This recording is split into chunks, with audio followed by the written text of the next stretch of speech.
Well, good evening, everybody. I know y'all are looking for Howie, and he is on his way. He's running a little bit behind. And at about 15 after, we're going to be joined by Margaret Elizabeth out there in Seattle to let us know what's happening in the Seattle Autonomous Zone. I think a whole lot of folks want to know about that. So, as always, good evening y saludos a todos to all of y'all who are joining us tonight. Thank you for being here, of course.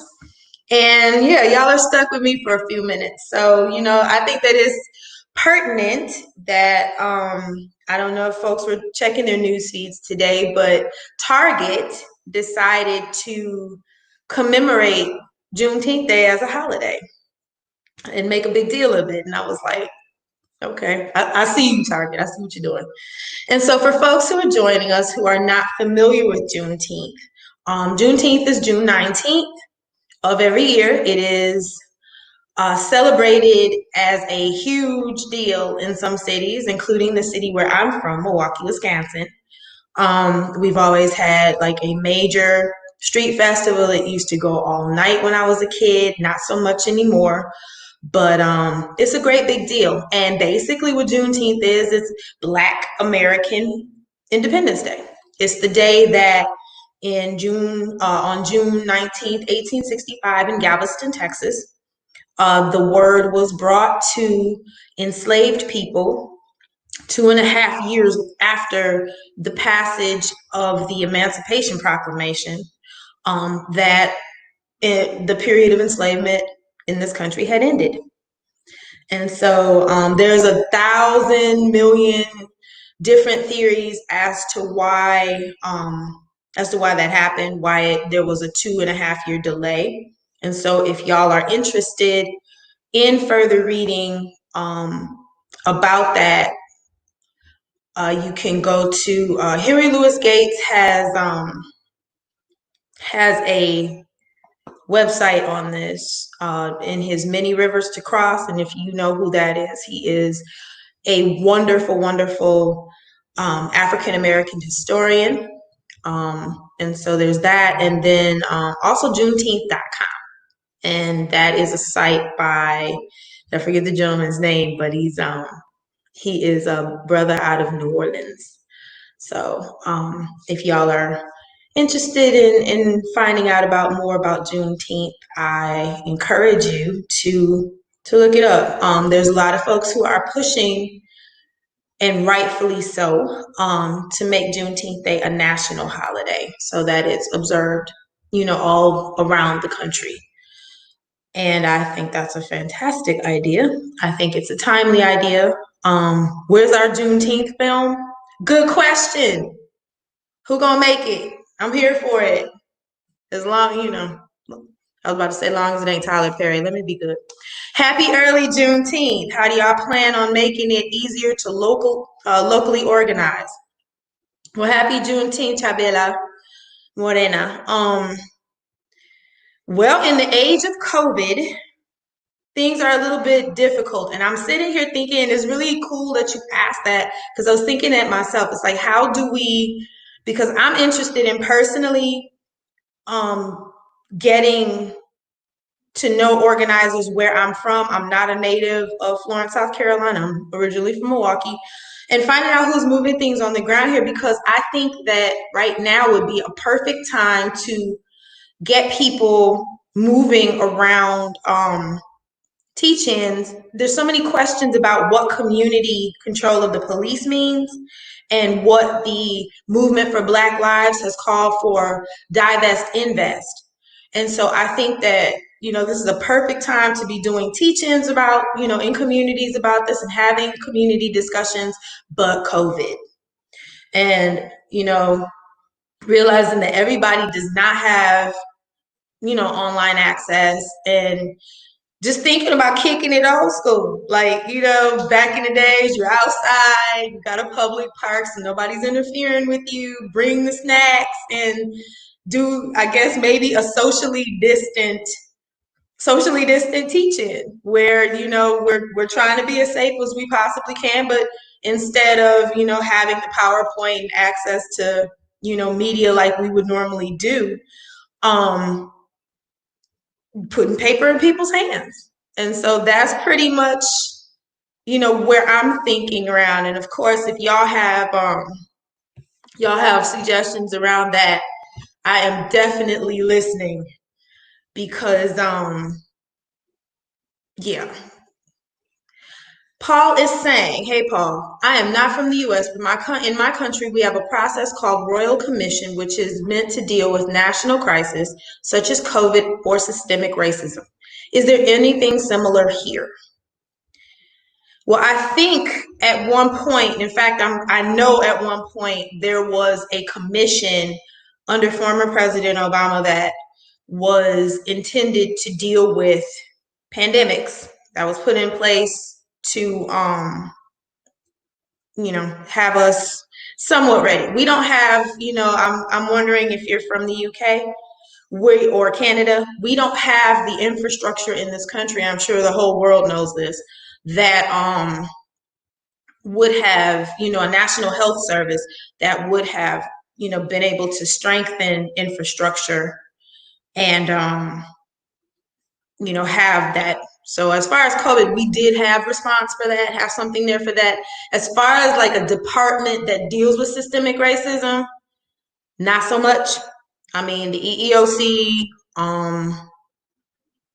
NAACP, things like that. I mean, it's national, but it's not national.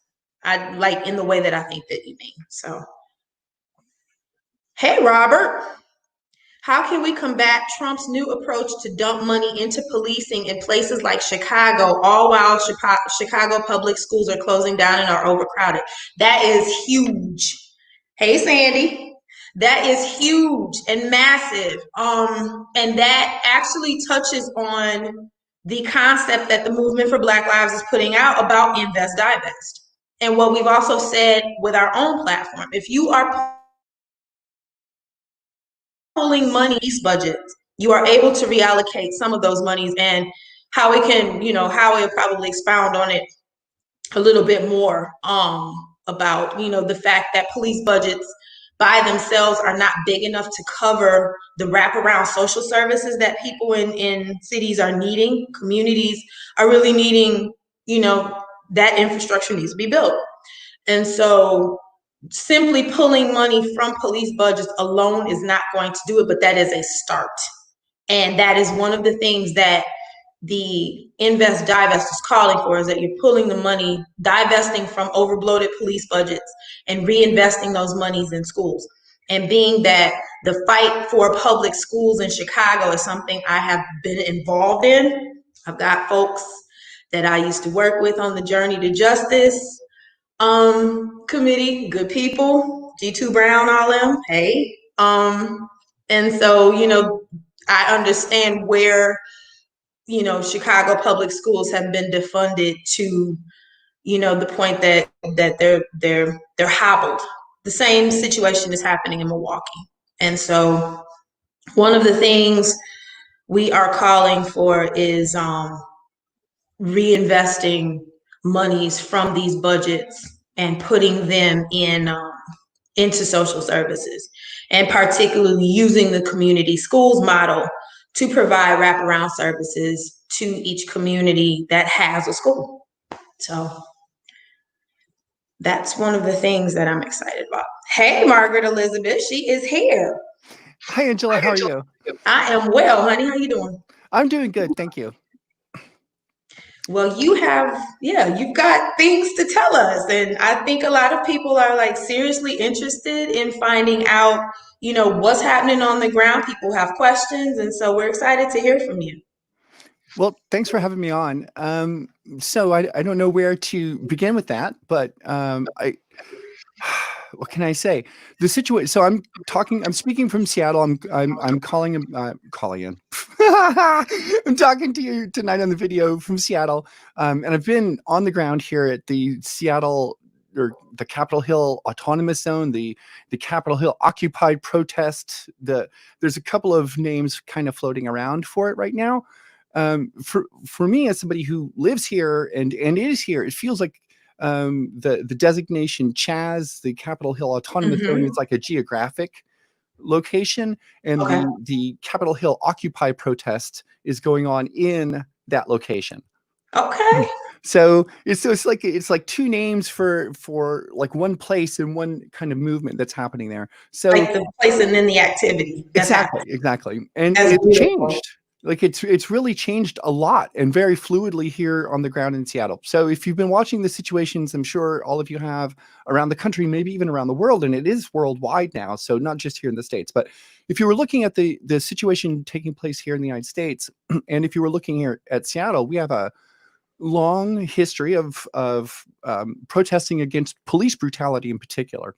Our police department in Seattle is so um, corrupt, if you will, so prone to violence that we entered into an agreement with the Department of Justice called a consent decree, which means the Department of Justice actually oversees our police department. We're not managed locally because it was so Oh, bad.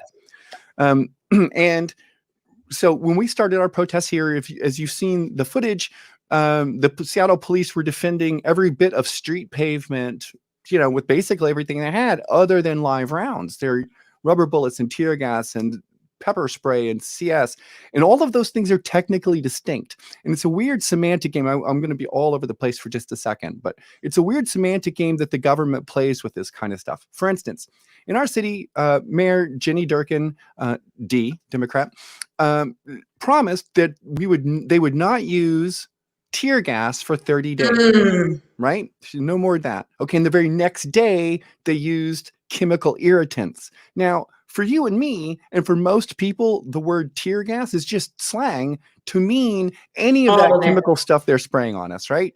Mhm. But it's actually technically distinct than something like pepper spray, which is technically distinct from something like mace, which is technically distinct from CS gas, whatever. So for us, right, we understood her to say we're not going to use chemical irritants on the protesters anymore. And then less than 24 hours later, that's exactly what they do. They shoot us, they gas us, and drive us out again.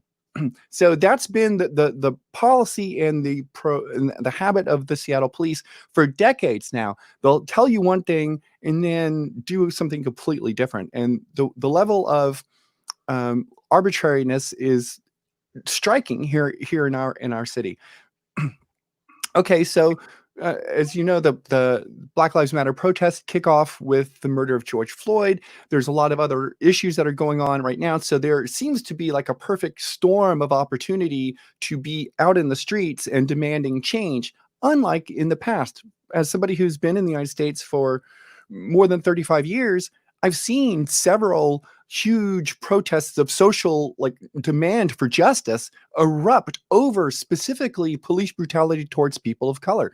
I vividly remember the Rodney King riots. And Yes. in my mind, the fact that here we are some 30 years later having, basically protests about the exact same thing demonstrates really conclusively to me, I think in a way which nothing else ever could have, that incremental rioting or protesting, if you will, which is appeased by a few token changes, doesn't change anything. The fundamental culture remains the same. The arbitrary police brutality remains. The immunity for police officers who commit crimes in the pursuit of their duty remains.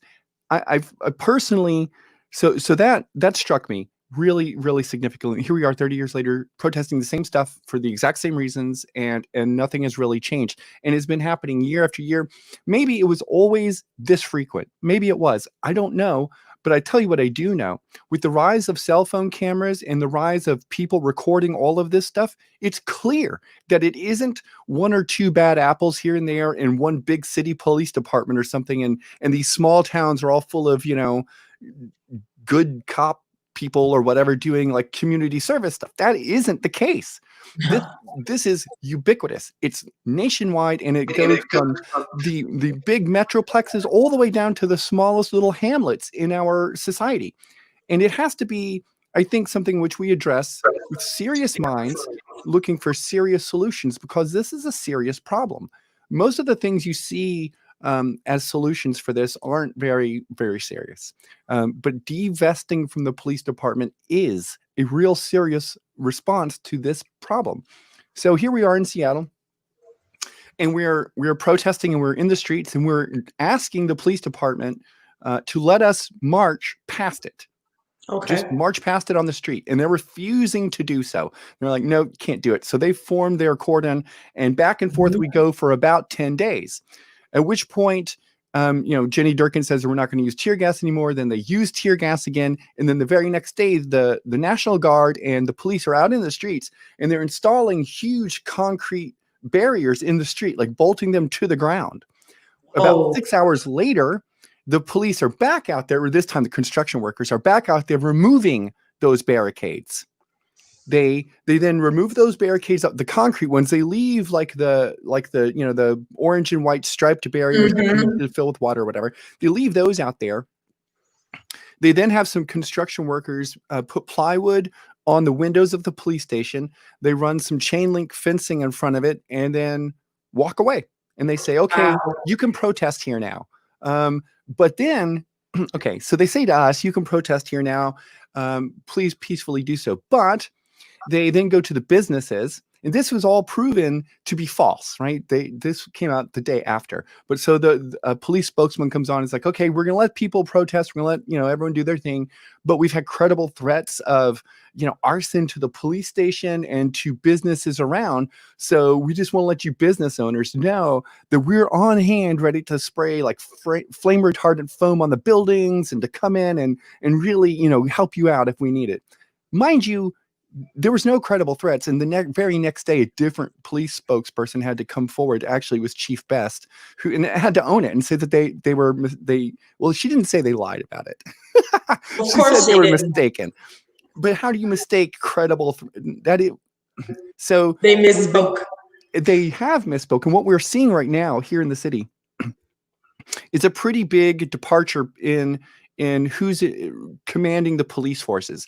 The mayor has chosen, in my opinion, the better strategy by de-escalating the conflict, by moving the police out of the streets, permitting the protesters to protest, and listening to what we're saying. Whereas Chief Best's strategy was to put the police in the streets, get the National Guard out there, and to aggressively defend and proactively police the protesters. Now, that created a situation of high drama and conflict for weeks.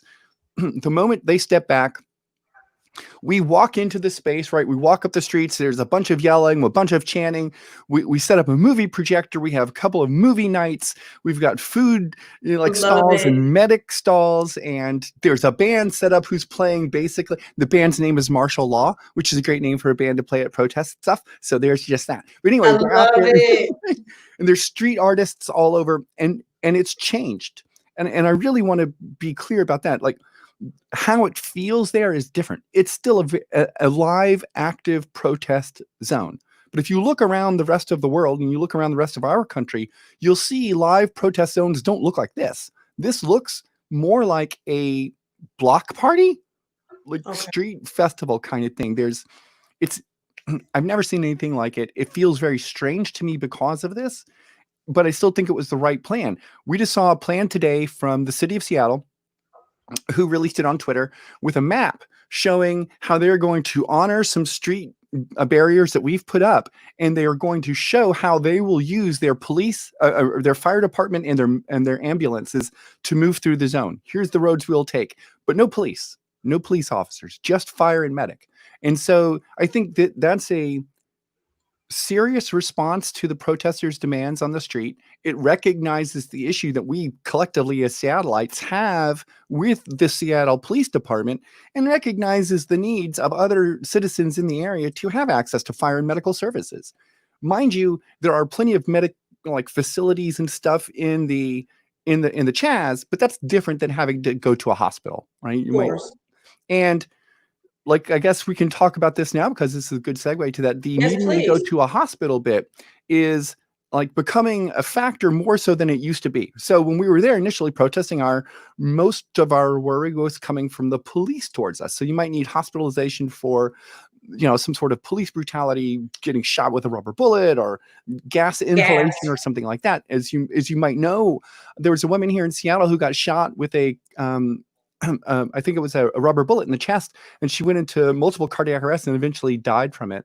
So even their quote unquote non-lethal means are lethal because they use them the way they're not supposed to. There's technical stuff about this, but nevertheless, so for the first couple of nights of protesting and then days leading on to that and weeks, our concern was mostly from the police. And that has changed now because the police aren't there. So now our concerns for violence arise from the right wing, as you may have seen recently on several Twitter feeds. In my own experience, like this is a thing which happened to me. We've been assaulted there by Proud Boys. On Wednesday night last week, I got assaulted. My stuff got smashed in the street. They stole my camera and gimbal and stuff like that. I found the camera later, fortunately, in the street. But all of that happened in conjunction with a 4chan led raid on the Chaz space. And 4chan is a well-known hangout for people on the alt-right. Is Yes. not everybody, of course, but we all know that. And so there's a lot of correlation between that. Yesterday, you may have seen this encounter with a bunch of Proud Boys jumping out of a white van and beating up a guy in the street, taking bats out. They're all armed, mind you. And so this is a significant escalation in provocation in the space.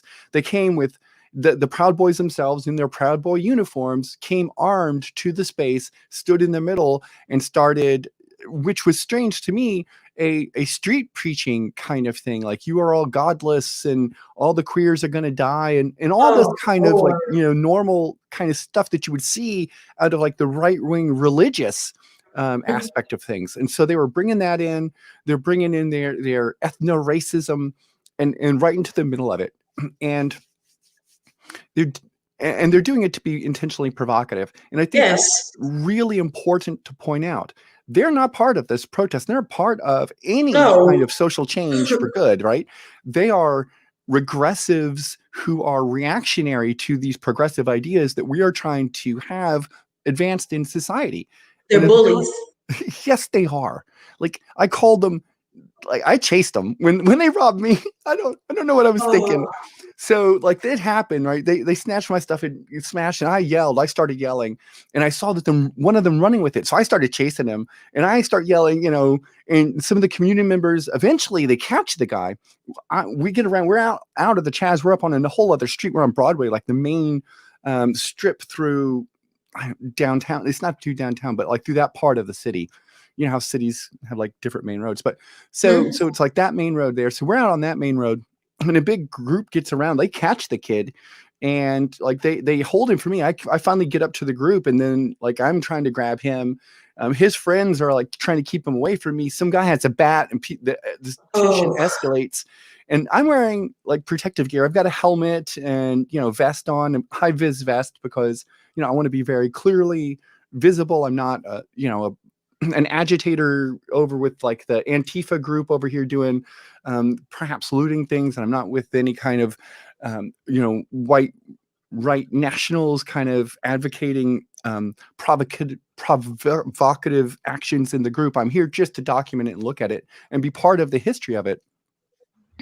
And nevertheless, that kind of press shielding, if you will, doesn't have much cachet in the United States. As you may know, we've had 127 journalists attacked since the start of covering these protests from all around the world.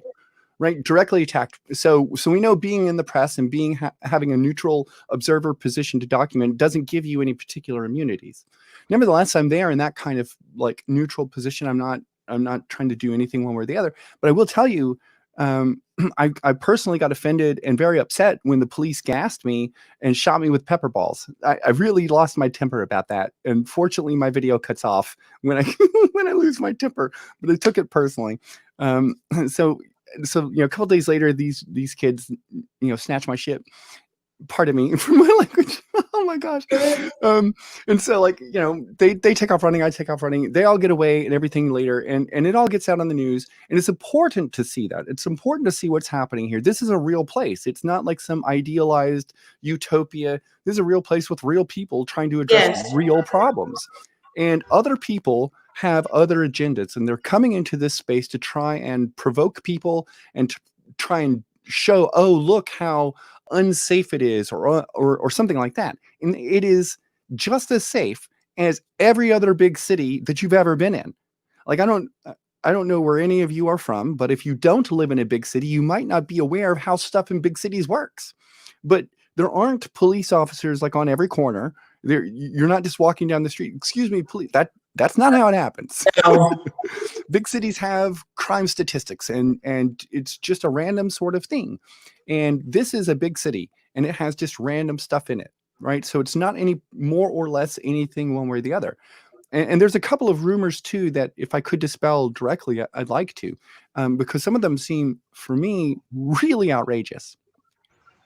One of the ones that I think that is really egregious is the idea that there's some sort of like gate or passport control. You have to show some sort of ID or something to demonstrate that Get you into the belong to the autonomous zone? exactly, right? I But there hadn't isn't. heard that. There isn't. It's a sidewalk. You just kind of walk in. Yeah. The streets are closed for car traffic, but even then, if you're a person bringing in supplies, they open the gates for you and let the car in so you can drop off the supplies, and then the car leaves. So it isn't like that. It isn't like that at all. You just walk in and out. I've shown it multiple times on my stream. You just go there. You can talk to all the people at the front. You can talk to everybody. They're just like, hey, what's going on? Yeah, I mean, since I'm filming, I ask obviously if they want to be on camera, and if they say no, I don't put them on or anything. Of course. Other than that, you just walk in and out. The other thing that's been going around is that the businesses in the zone are either closed or are being forced to pay extortion money, protection money, to be allowed to stay open. That's not the case at all. They are simply open. Whatever businesses want to be open, and it has nothing to do with the protest. It has to do with COVID-19. So Right. whatever businesses are open for that are open still. And there are plenty. I stopped at the top ramen restaurant while I was in the zone and got a great big bowl of shrimp ramen soup. It was delicious. I've never had that before. And I thought, well, I'm going to do that. So I did. It was great. So the businesses whatever businesses are there and open are there and open. And so that's happening. There's no like extortion racket or anything like that happening. The gates are free. You can just move in and out, right? There's no gates per se. You just walk on the sidewalk, and it's just like that. The residents who live there, if you have a car in your parking lot, when you want to leave, you drive out and you drive to the gate. They open the gate, you drive, and you go away. And that is how it is. So I've seen, for instance, like Tucker Carlson, maybe a little sarcastically, referring to it as a separate country with gates and borders and us needing foreign aid and that kind of stuff like that. I don't know if that's serious talk, but even if he is being facetious, many of the people who watch that stuff don't have any ability to know that. And they think that is true. Exactly. And there's other rumors too that I've seen going around, which is really strange to me, about like, oh, you're going to run out of food. One of the things I try and make a specific point of doing every time I'm in the zone is showing all the different food places to get food. Like, it's all free. Every night I'm there, I get like kebabs and pizza and ramen noodles and all sorts of food. People just coming out, hey, do you want some pizza? And it's not like home, like DiGiorno tastes like delivery. No, it's actually like huge. Like, people bring in 30 boxes of Domino's pizza deliveries. I don't understand where all this is coming from, mind you. But if you look at these vendors, stalls, booths, I don't even know what to call them because it's so completely different than any protest I've ever been to. Nevertheless, if you look at them, they all have like Venmo things for donations and that kind of stuff. So people around the country who can't be here or for a variety of reasons, exactly, you can help in a lot of ways. As a veteran, one of the things I like to talk about and explain, because I have a lot of friends who can't be on the streets and they feel somehow that they're not able to help. And one of the things I talk about a bunch is, as a soldier, for every one soldier in the field, there's 13 people in the back who allow that soldier to be there. So it takes 14 people really to get one person in the field. So I use that as a way to demonstrate how vitally important the other people are in this movement who can't be in the street. And it's really like, I don't want to get into all the details of it, but bail funds and spreading the word for rallies and protests and documenting things. There's a vast array of ways to get involved besides just being on the street. Because being I think, just to interrupt for a half a second, I think no, I'm really glad that you make that point, because I think a lot of people get bogged down in thinking, I may have a disability. I may have, I have to work. I Mhm. may not know how to get in the streets for whatever reason. I'm not part of the movement, or I'm not helpful, or I'm not useful. So it's really, really important that you lifted that up, and I'm glad that you did. Thank you. I'm a disabled veteran, so I take my privilege in that regard really seriously. I know a lot of people who are differently abled and can't be in the street, Yes, and so the fact that I can is something that I try to do. And I don't want to be melodramatic about this, because I think there's a lot of just tension and drama in the situation. But I also believe really firmly that, so if I can step aside for 1 second, we yes, talk often about intersections of oppression, especially yes, in the minority community. We really talk yes. about that a bunch, and it's important to bear in mind. But conversely, we also have intersections of privilege. And in my case, I have the intersections of privilege of whiteness. And I have an obligation to use my privilege in ways for the benefit of others when they can't do that.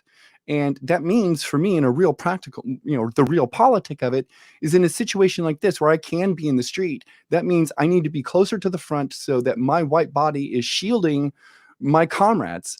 Because for whatever reason, I don't want to speculate, but police seem less likely to harm visibly white people. So that's an obligation that we have. We have to just recognize it and use that to our advantage to advance our causes. And so it sucks. I don't want to be shot. I don't want to be gassed. I don't want any of that Of stuff. But course. I don't want anyone to be that. And I know how it is. I can avoid. I mean, reasonably speaking, I could just stay in my apartment and I could avoid that kind of thing. But if you're a minority, especially a person of color, even if you stay in your apartment, it might not matter at all. You could just have a random police officer showing up at your apartment mistakenly and still kill you in your apartment. So the fact that that happens is, like, it just blows my mind, really. That's so hard to believe. And But it it's just happens. really interesting because I think, like, to your earlier point, that this is the character of this protest is different than, and I agree with you. I think, like you mentioned, the perfect storm. I think you're exactly right. Like, I think we had all of the factors that came with COVID, not being that the pandemic, and I know Seattle was extremely hard hit. One of my very best friends lives there, and she had COVID. Um, that Seattle was particularly hard hit.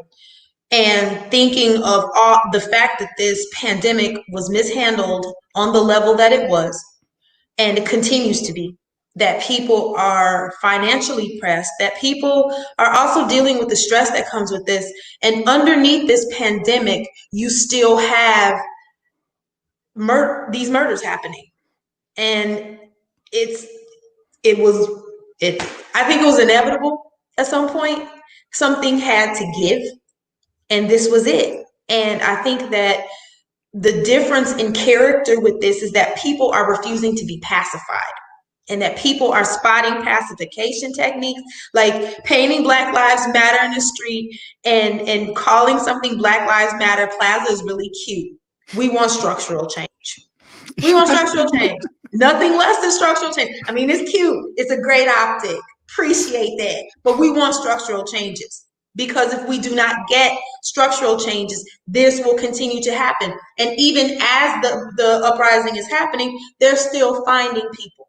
I know of 3 people find mysteriously hanging outside of buildings in California. Black men hung. I mean, come on. It's Yeah. like, I just, I think there's even been 2 more this week. So I think it's a total of 5 so far. And oh, don't tell me.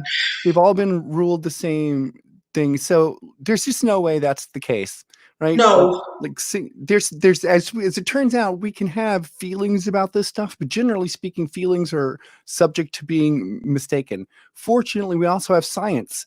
And the science about single men committing suicide doesn't indicate that they hang themselves. That is so no. completely infrequent that seeing one of it would be enough to comment. there's no chance that 5 people have done that this week. That's just it's not scientifically feasible. It's just not plausible. And as a consequence, there's no reason to think that's what's going on. When I look around us, I can see a very, very different reason why I might see that kind of statistic in today's society. And it appalls me to my core. I have to be really mindful here because I take the issue of police brutality very personally.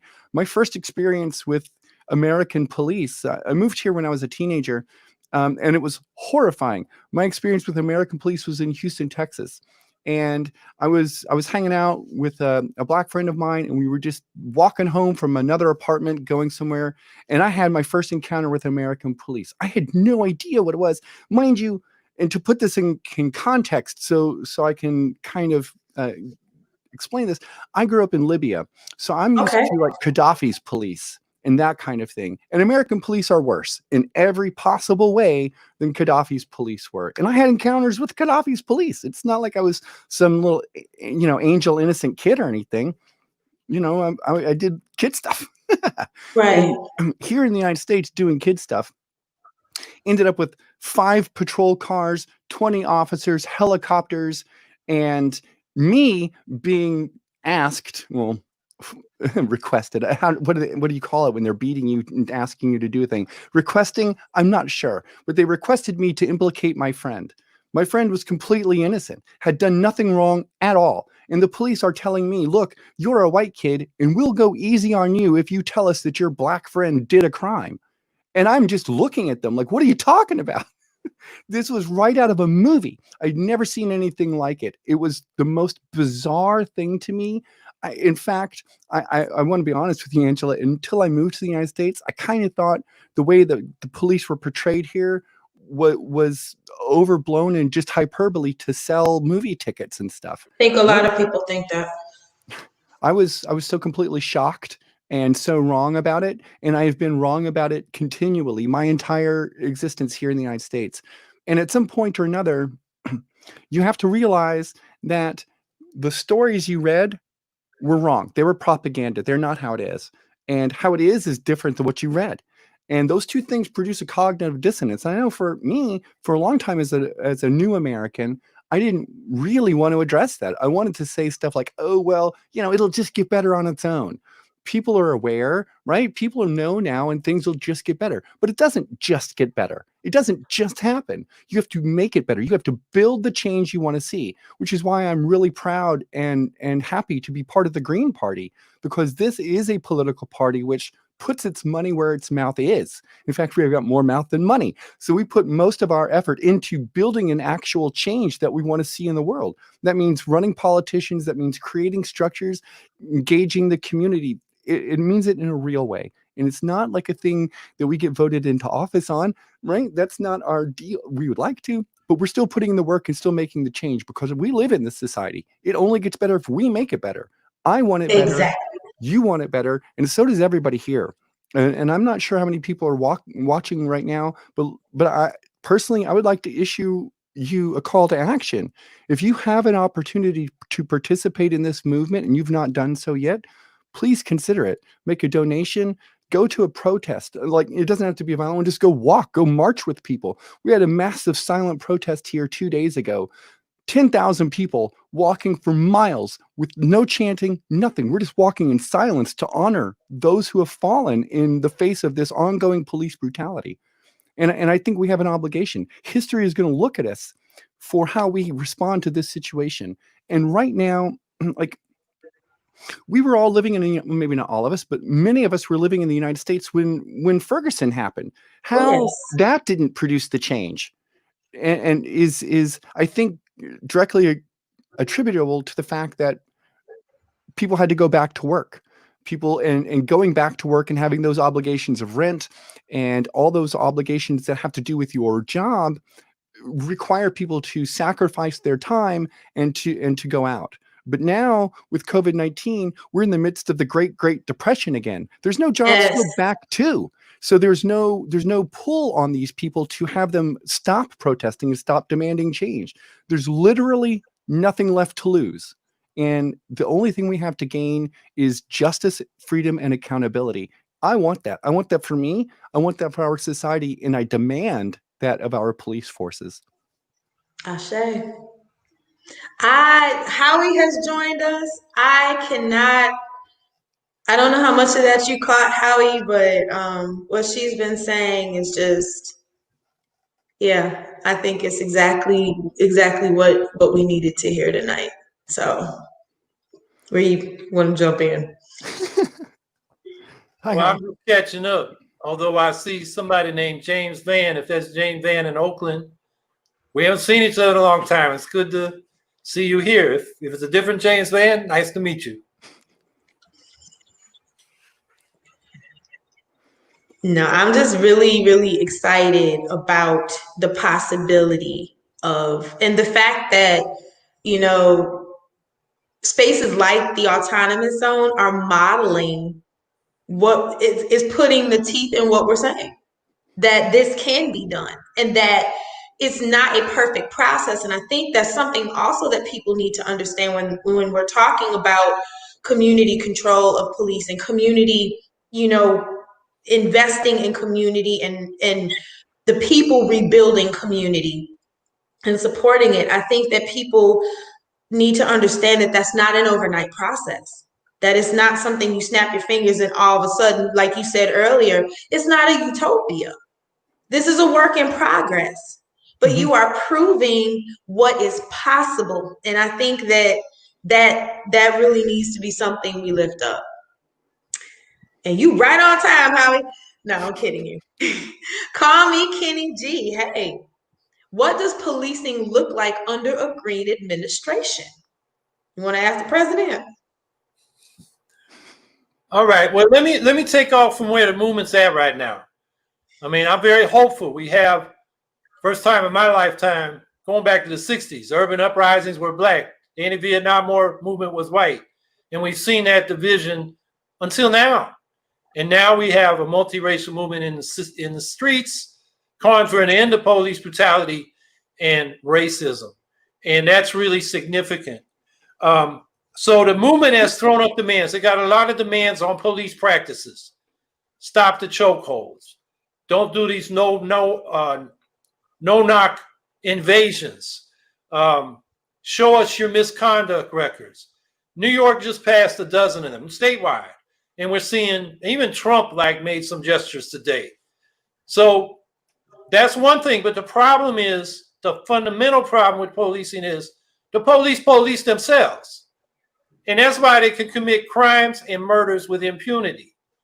So we need community control of the police, not review boards, but elected police commissions, or even selected by sortition, by random selection like juries, that really represent the community with the power to hire and fire the police chief, to review the personnel and get the racists out and the sadists out, to negotiate the police contracts so they don't provide special shields against misconduct for the police, to overview the policies and the budgets, to run the police department on behalf of the people. Because the police we got, they were set up, particularly in the cities, in the working class communities, disproportionately people of color, to keep the downscale people down and out of the upscale communities. And that's why when somebody's homeless, instead of finding them a home, they send the police in to harass them for being vagrant. Or if they're having a mental health issue, they send in the police instead of a psychologist or, a social worker. If somebody's drug addicted and they're possessing illicit drugs, instead of dealing with that as a health problem, they criminalize it. And that, we have the biggest prison system in the history of the world. So community control, I think, is key. And we need to escalate our demands. The other thing on defunding the police, it's about reallocating money from police. Now police do 5% of the arrests in this country. Less than 5% of the arrests deal with violent crimes. Less than another 13% deal with major property crimes. That means 85% or so, 80 or 85% of what the police do is harass people for things that, aren't criminal even. Or if they're criminal, they shouldn't be.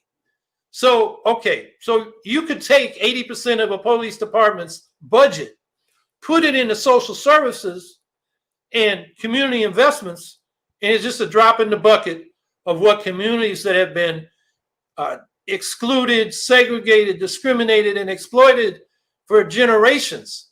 We need a major federal investment in our cities. We call it a Green New Deal. We got a whole urban component. The Urban League's called for a Marshall Plan for the cities since I can remember in the 1960s.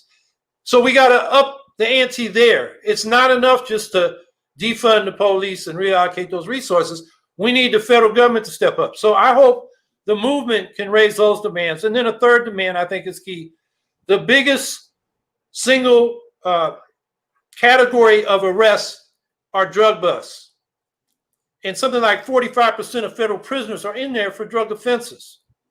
That needs to be all decriminalized. We should do like they do in Portugal. Instead of a criminal offense for an illicit drug, you get a ticket. It's like a violation, like a traffic ticket. And then you have a hearing with a doctor, a lawyer, and a social worker. And they look at your situation and see how they can help you. And the result, they've been doing this since 2001, is they don't have drug overdoses. They don't have drug crime. And actually, less people use hard drugs than they did before, because people get what they need to deal. Instead of coping with hard drugs, they got a job or they got treatment to get off the addiction or whatever it was. So I think those three things: community control, major social investment from the federal level, and decriminalize drugs and treat the drug issue as a health problem, not a criminal problem. So I hope the movement can escalate the demands into those areas. So I guess that's what we'd be talking about if we were president and vice president.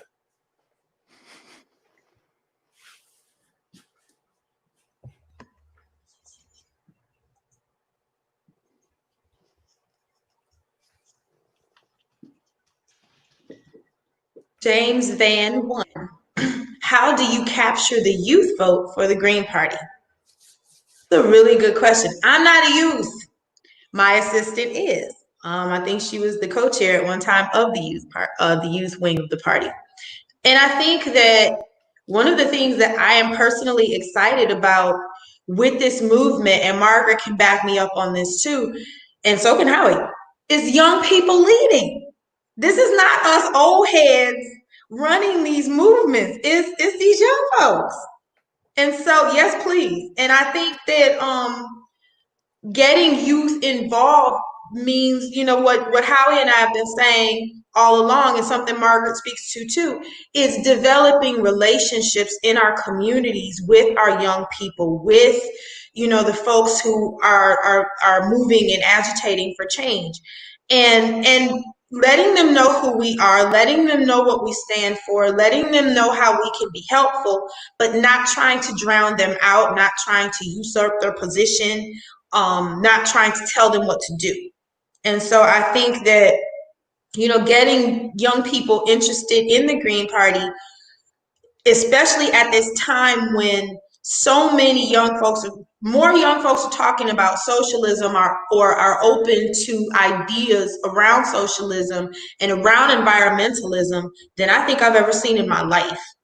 And so I think it's just about building relationships and getting to know people, letting them see us in the communities, working with them, and building deep, lasting relationships. What do y'all thinking about that? I think you're right about that. I think that it's really important for, people who are older in positions of leadership to do a couple of things, to reach out in particular and establish those relationships with young groups, with young leaders who are up and coming, but also to just broadly encourage our institutions to be amenable and open to young people and young ideas coming in and stepping into positions of leadership. I know personally that there are occasions when entrenched leaders will often be dismissive of young people and young ideas because they feel as if those ideas are perhaps too naive to work due to their own experience. And maybe that's true.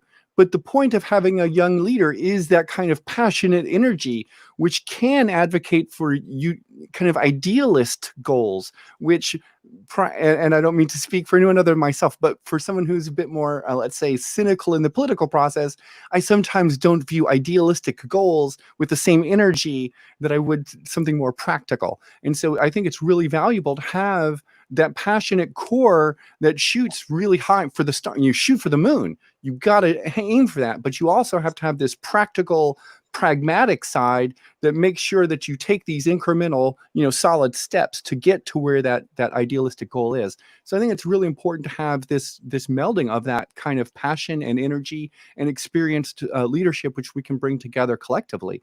And when you look around in our society, especially at the Black Lives Matter movement, it is mostly a youth-led organizations, right? There's not one, and they are decentralized. This is a massively good thing in terms of like activist movements and protest stuff. It makes it a trickier position once like you've achieved your goals and then you have to negotiate with the other side. I guess that's a weird way to phrase that, but there's other people you negotiate with, and in a flat, non-hierarchical structure, it becomes more difficult to do. So it's a really good protest structure to avoid being broken up by federal government agents and outside agitators. But then we need to have this coalescence of leaders from different spaces in society to speak collectively for that group. And the only way you do that is if you specifically and intentionally include youth voices, specifically people of color from minority communities that intersect into all these movements. Well said. Yeah, I would just say the old people got to listen. I mean, I'm old enough to have learned this slogan from the free speech movement. I came up in the San Francisco Bay Area, and it was at first a joke from one of the leaders: don't trust anybody over 30. But sometimes it was no joke, because I would be in meetings and I would say something and it's like I never said nothing. And then, somebody a couple people later would say what I said, and everybody goes, oh, yeah, yeah. So, I've been there. Those old folks got to remember when we were there. The other thing I would say is give the youth their own space, in addition to including them in the large organization. So the Young Greens, as they're formally called, call themselves the Young Eco-Socialists. And they're actually on the cutting edge of bringing a more radical perspective on the kind of transformation we need in the Green Party. And so we got to support them. The organization's got to provide them resources. That caucus should have a field organizer. It should have staff. We should, develop our resources and make sure the youth have the support they need. And I'll also say that, the youth, before the coronavirus, the big thing was the climate meltdown. And we're the only party that's got a serious full-strength Green New Deal. And so I think we got a message for the youth, join us, because we really want to fight to transform our productive systems to zero to negative greenhouse gas emissions and 100% clean energy by 2030. That's the Green Party's Green New Deal. The Democrats took the brand and diluted down the content. They extended the deadline to 2050. They don't want to talk about fracking. They don't want to cut the military budget to fund the Green New Deal. We do. And I think that appeals to the youth. So I think there's a lot of opportunities there. I think so as well. I think there really is a fertile ground for youth activists to get involved in the Green Party. And just to echo your point, the Young Eco-Socialists are a really vibrant caucus in our party, and it's clearly the future. Our future leaders are going to be in that caucus and see how we operate and have a massive impact on the future of our party. And I'm frankly looking forward to it. Mr. President, I'm shooting you this one. Okay, Ben Burt asks, Howie and Angela, I am a international aerospace machinist union worker out of Local 761. What plans would your administration have for labor laws to broaden union power? Well, there's a lot of labor law changes we need. I mean, old demand, it's still as important as ever, is to repeal the repressive parts of Taft-Hartley and other labor laws that cripple or restrict labor's ability to engage in inter-union solidarity, pickets, boycotts, solidarity strikes. We've got to repeal right-to-work laws, and that's part of Taft-Hartley, enabling states to say you can't have a closed union shop. We need card check recognition. We need a workers' bill of rights so that workers at work have their First Amendment and their Fourth Amendment rights protected, which we don't now.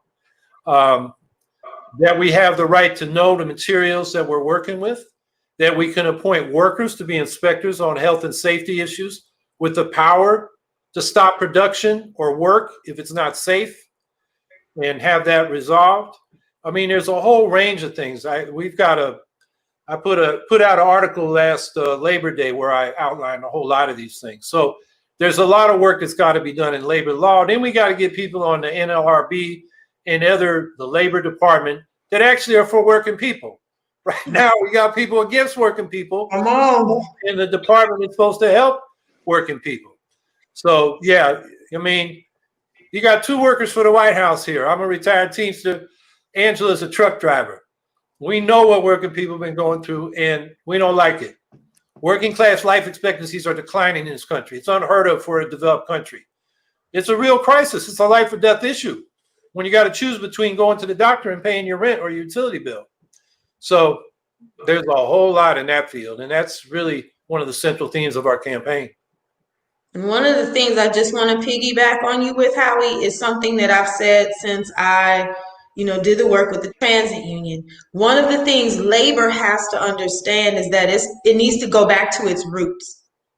And labor needs to recognize and help unionize all of those sectors that it has historically ignored. The 15, fast food workers, folks they don't normally organize. Bring everybody into the labor movement.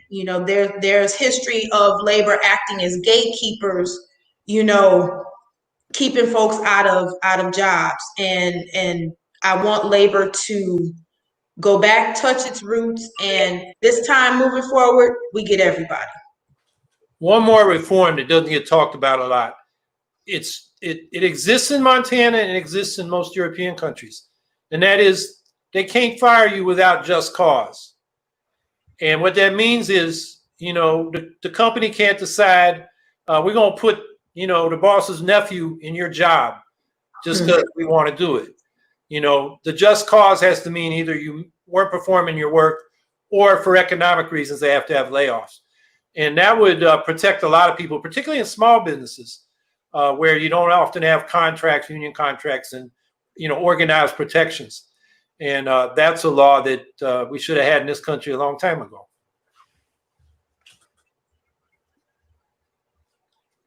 You want to take this? Margaret?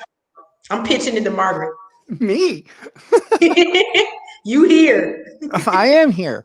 But I feel like this one is a bit more of a policy question, which might not be appropriate for me to address. I could talk about the how reducing like a deficit or the military budget in general would help veterans like myself who have trauma issues. That's a real close and dear space to my heart.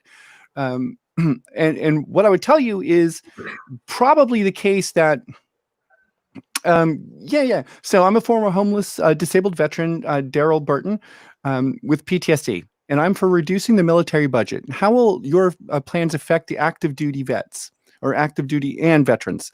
So speaking about just that from my perspective on a second. So if you were to shrink the active duty military budget, that doesn't mean that you don't have money to do things. It means that you're prioritizing your expenditures differently in a really significant way.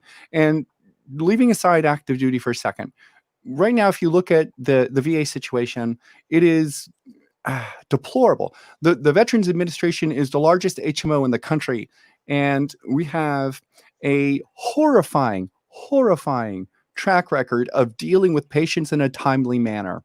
So for me, having a real triage kind of care system for veterans who are dealing with PTSD, especially recurring issues like that, and CPTSD or traumatic brain injury. TBI is a massive issue for soldiers coming back from Afghanistan and Iraq who have dealt with IEDs. And that is a really underfunded and under-researched area of healthcare for veterans. And I think that if I can speak really plainly here for just a second, It isn't necessary for us to be sending MRAPs to police stations. We don't need to be buying more armored up Humvees to then send police stations our used armored Humvees. We could instead just keep the armored Humvees we have already and use that extra money to care for our veterans. Over time in the United States, veterans have been given short shrift every single time a war is over. We're now at the weird place where we're in forever war. We've been at war for 21 years. 21 years. How? How? Like World War II was over and like it's so completely frustrating and baffling and beyond my ability to comprehend. And we have generated millions and upon millions of wounded veterans in our country, and we do very little to help them. I feel personally taking the money that we would save from expenditures on things like new tanks, new Humvees, all of that kind of new equipment processed under the 1033 rule, which definitely has to be eliminated, and which I'll let Howie expound on later. But that rule has to be gotten rid of. And we can take that money and we can put it into treatment of our veterans. And that's even, to be fair, without even reducing the current money that we're putting into the military. Imagine what we could do by just closing, I don't know, 100 bases around the world. We would still have hundreds of bases, but we would save so much money that we could put into our own infrastructure, our society, our people. Friends, as Howie was mentioning earlier, labor workers have a reduced life expectancy compared to the rest of the industrialized world. Do you know what else we have? We have a really high infant mortality rate compared to the rest of the world, especially industrialized nations. Those are things which can be fixed. Those are societal problems which we can address with prioritization of our resources. We don't have unlimited resources. We have to prioritize. At some point or another, we have to decide that American citizens are worth putting the money into. Our infrastructure is worth rebuilding. We have a highway system that was built in the 50s. Remember? I live in a place where our bridges had to be torn down because they hadn't been maintained, and we had to dig a tunnel underneath them. But this is the case all across the United States. There's a lot of places to put our money which would be far better than our military budget. And I don't want to go too far afield there, but I'm passionate about that. Well, the question was about active duty and vets. And let me say that we're calling for 75% cut in military spending. And sometimes people say, well, what are you going to do with the 25%? Well, we have an Army Corps engineers. We don't want to cut that. That's a big public construction outfit that can do a lot of this infrastructure work. Active duty people can help with disaster relief. We need them right now because in this coronavirus crisis, unlike any other organized country, the two governing parties in this country are presiding over a failed state. We don't test, trace, and quarantine. That's why we got 4% of the world's population and we got 30% of the deaths. And they're growing right now. And Trump's acting like it's over. He's indifferent after being incompetent. And Biden is invisible. And when he does pop his head up, I mean, what does he stand for? What's he saying about this crisis? No, the military, that's where you could get people to do the contact tracing. In fact, we're using National Guard to do some of that. They know logistics. They can get if we invoke the Defense Production Act to actually produce the personal protective equipment and medical equipment and get it to where it's at, the Army and military knows logistics. We could use them for that.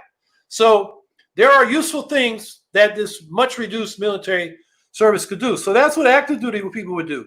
As for the people that are laid off, we call for a just transition, not just for people who lose jobs in the transition to clean energy, people out of the oil and gas industry, or in factories that are shut down because they're, dependent on fossil fuels. And, we need to build new production systems that don't burn fossil fuels. So the just transition gives people 5 years of their current wages and benefits till they find comparable work. But that shouldn't be a problem because the Eco-Socialist Green New Deal we're talking about creates 38 million new jobs between the Green Economy Reconstruction Program to get us to 100% clean energy and the Economic Bill of Rights to create a floor of social benefits to end poverty and economic despair. And among those 38 million jobs is 4 million for a civilian conservation corps. That's a lot bigger than the one we had in the 30s, but that's about afforestation, rebuilding the soils and the farmlands that have been ruined by chemicalized agriculture, rebuilding wetlands that sequester carbon as well, like wetlands and mangroves. And, doing this internationally. Let's, instead of being the world's military empire, propping up repressive governments so we can exploit labor cheaply, let's be the world's humanitarian superpower and make friends instead of enemies and help people and help countries leap out of the 19th century fossil fuel age into the 21st century social age. And the UN, development budget for basic needs is a fraction of our military budget. We alone in the United States, just by transferring that money, could ensure every child in the world has their vaccinations, basic health care, elementary education, and food. I mean, that's a way to build peace, not sending the military over to 800 foreign military bases. So the vets would have work. And then those that are disabled, the VA needs to, we're calling for a community-based national health service. Medicare for all in that form. So we socialize not just the payment, but the delivery. And it's free at the point of charge. Even in the VA, you got to pay co-pays unless you're really badly disabled. No, we got to get rid of that. When you need medical care, you shouldn't have to worry about paying anything. You should worry about getting to the doctor you want. So AOC once said she's for VA for all, which is a national health service. I've wanted to write a letter saying, well, then get behind this. Barbara Lee carried Ron Dellum's bill for a national health service for years. She dropped it in 2013 after Obamacare passed. Maybe AOC would bring it back. Somebody needs to, and we're trying to.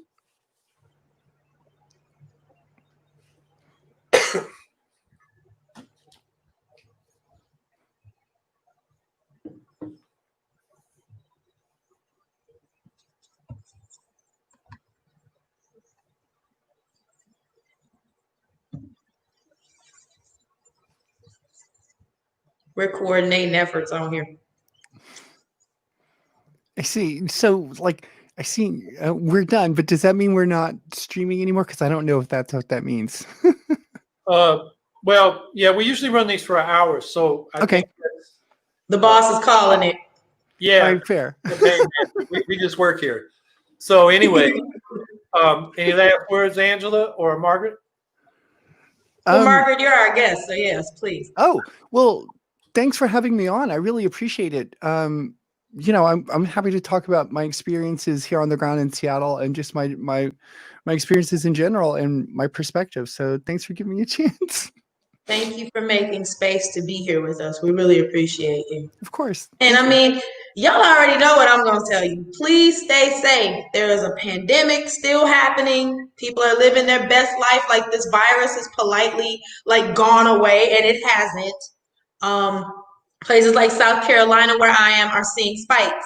So I really need y'all to, continue to social distance when possible, mask up, continue with your hand rub, hand sanitizer, whatever it is you need. And also, we are 4 delegates short of clinching the nomination. So I really want to thank y'all for supporting and loving on us. And Michigan's voting on Saturday. So we are hoping that everyone who can vote shows up. And I'm sorry, Margaret, I missed your presentation about Seattle. I'll have to look at the when this is online somewhere. And I was on another podcast, and it it's just more things to do than time to do it at this stage in the campaign, which is good, rather than having people ignore us. So I just thank everybody for watching. And we've been doing this every week. I assume we're going to do it again next week. So we'll answer more questions, update you on where the campaign's at. And I just want to echo Angela, take care and be safe out there.